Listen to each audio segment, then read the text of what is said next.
this episode, familiarising yourself with computers and whether to get your own. The modem, what is it? Do you need one? And how would you use it if you had one? Don't panic, technology has not yet left you behind because it's never too late to start.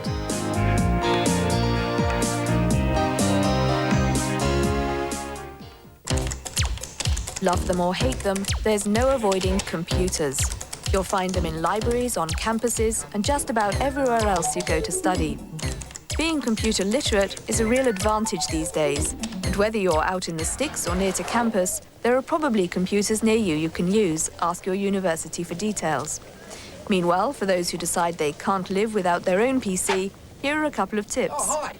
So you're thinking about buying a computer for university, but you don't really know what to buy. Well, that's okay. There's lots of people around who can help you. All you need to do is come in and ask somebody. Like Frank, for example. Frank's a salesman. Say hi, Frank. Hi there. He's not an endangered species yet. There's lots of computers that you can try. The important thing is to make an effort for yourself. Like, here's a Macintosh. It's one type of computer. Here's a Compaq. It's a different type of computer. The important thing is that they're all really useful and they can help you with your university studies. Not only your university studies, but they can help you beyond university when you're out there in the wide world trying to make a living. Come in, check out the software. Here's a word processor. You can type some text in. Play along, play around. Try all the things, decide what it is that you want, what you need, and what your needs are. Ask somebody to help you, but the important thing is to come in. Once you start using computers, you'll find they're infectious. You'll enjoy it, you'll love the experience, and you can find you become incredibly productive, and your exam results and your tutorials will become much better. Anyway, I've got some things to do now, so if you'd just like to go, I'll get back to my word processing. Since I got the computer, I was first really intimidated. I found it really confusing, reading the instructions, remembering what to do. But as I slowly went through the steps and often had someone to help me, that it really got easy and I managed quite well. I use my computer to write and print out essays. I also use it to have access to data banks, talking to other students, and using library catalogues and to call up newspaper articles. We encourage students to use the technology of the business place. And so we encourage students to use computers. We encourage them to use computerised databases in libraries and all sorts of things to look for information and to become familiar with the sorts of equipment that is often found in a business environment. So there's no academic requirement to type a piece of work, but the more familiar people become with the technology of the workplace, the easier they will find it to deal with a job in the business community. In my case, it was a couple of $1,000s, but I really think it was definitely worth it. I mean, these days, a presentable essay really has to be typed out and printed out on a computer. So I saw it as indispensable to my studies. Good. So you finally got around to buying that computer. Well, it's about time now to get down to the basics of using the machine itself. Some important things you may need to know about software itself is what types of software are available and how it should be used in your practical day-to-day studies. The main types of software probably fall into three categories. The first category is word processing, and probably everybody has heard something about word processing. The second category is what is known as databases. Now, databases are a bit like card files or lists. Compiling references, bibliographies and so forth in your studies is a perfect application for databases. The third type of application is something known as spreadsheets. Spreadsheets are really used for crunching numbers. The main reason for using spreadsheets is to try and take data, analyse it, maybe produce charts, graphs, tables for presentation in reports. Now, go out, have a look at the packages, purchase something that you think is useful and will get you started. Don't assume my ergonomic position. Get yourself set up properly and then play around. Yes! Welcome to the Smart Alex Essay Document Checker. Do you want to spell check? You should. You have 37 mistakes. 37? You should also check grammar. I will now check your text. Oh, all right. This first sentence needs some work. What? Most people watch TV. Well, If you don't mind, we'll erase that. No. Now reading paragraph 3. Oh, yes, no. dear, oh dear. Oh, what? Having a bit of trouble, weren't we? Well... Sort of went downhill from the first, hey?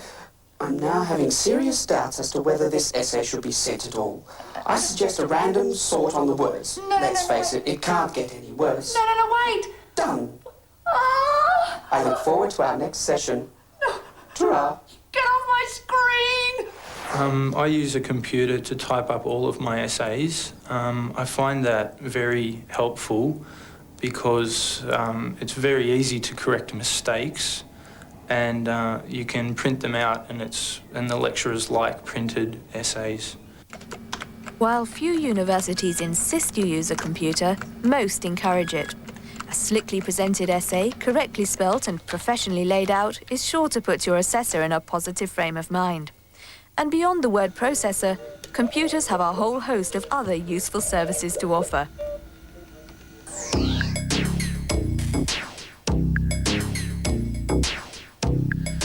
Okay, so perhaps you're wondering about modems. You've heard about modems and you're wondering what they are. Are they useful? Are they something that I can use in my studies? Well, perhaps. Maybe your lecturers have said to you that if you've got a modem, then you can connect to the university's mail handling system. The important thing is to not worry about what modems are. They're nothing more than a black box. For example, I could pretend that my shoe is a modem. How does it work? Very simply, you take a connection from your computer to the modem itself. And you take the modem and connect that, using another cable, to the telephone service.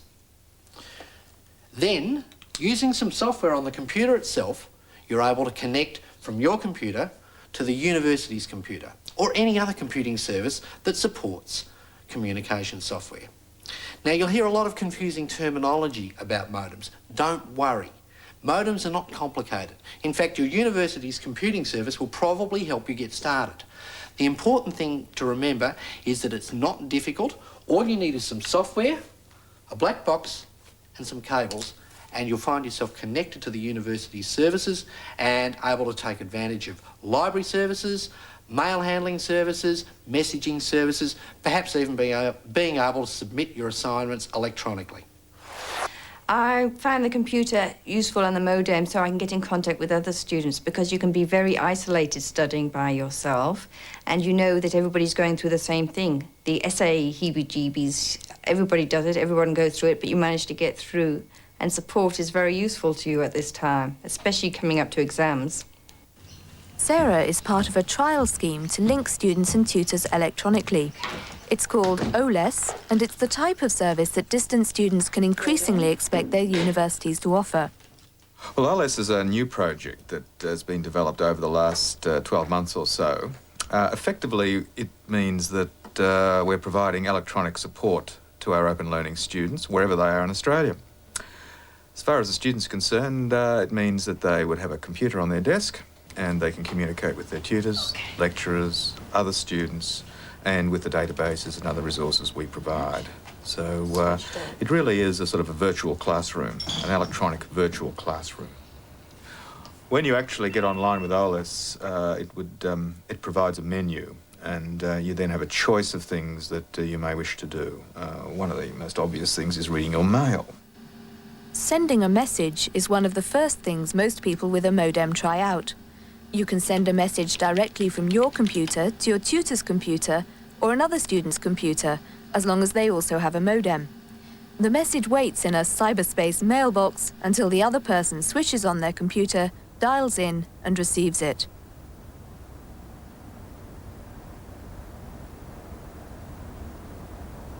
It's really very useful. It can be frustrating and annoying, and sometimes you could pick it up and throw it across the room, but leave it alone at those times and come back later, because you will find what you want. Yeah, like any electronic device, they can be a little difficult to master, but I think they are the way of the future. I mean, it's occurring right throughout the educational system in this country, whether it be primary, secondary or tertiary. And the tertiary area really does need to make sure that our students have access to this type of resource. I think the computers are useful. You have to have the time. That's the major thing. It's not something you get in and you can manage right away. You have to play around, make mistakes. Mistakes aren't going to damage anything, but you have to make those mistakes to learn. All universities now run some kind of computer-based dial-in service for students. You can access the service remotely or from an on-campus computer. And once you're online, you'll find a range of departments ready and willing to communicate. Library services today are offered both within the library walls and beyond. All universities provide facilities for students to gain dial-in access to their university's computer networks. And a very important, if not perhaps the most crucial element within that computer network is the resources of the library catalogue. Those are the ways in which the students can find out, for example, whether the library, not only whether the library has a book on a particular subject, but whether that book is out on loan from home before coming in to see whether the book is there. For those brave enough to venture beyond the university services, there's the internet, a vast network of communication channels. Here you can read messages from clubs and societies, call up conference details, interrogate databases, sometimes for a charge, and even admire displays of graffiti art. But be warned, cruising the internet can be time-consuming, so set yourself a time limit and try to stick to it.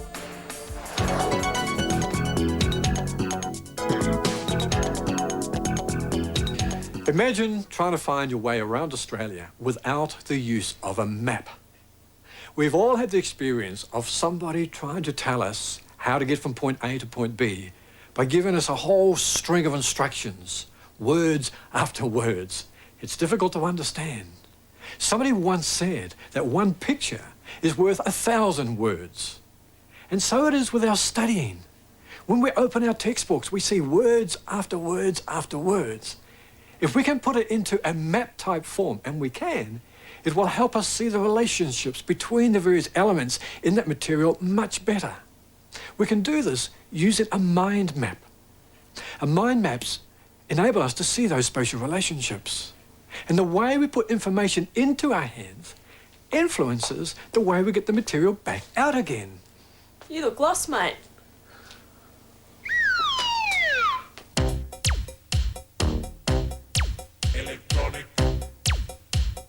There are some people who continue to resist the computer age in the hope that it will soon be over, but computers look set to stay. The good news is they're getting easier to use, and you no longer have to be a computer whiz kid to use them. I found over a large number of years of teaching that students can find computers a bit difficult to come to terms with if they haven't used them before. And I think the most important thing to keep in mind about perhaps the difficulty of computing is that computers can't do anything better that you now do. What computers do, most importantly, is they expand the horizons of what can be done far in excess of almost anything that can be imagined. So in that case, students who know how to use computers have the advantage of being able to access perhaps data banks that are far beyond the capability of even our library. But those who are just starting out can, in fact, use them effectively as well.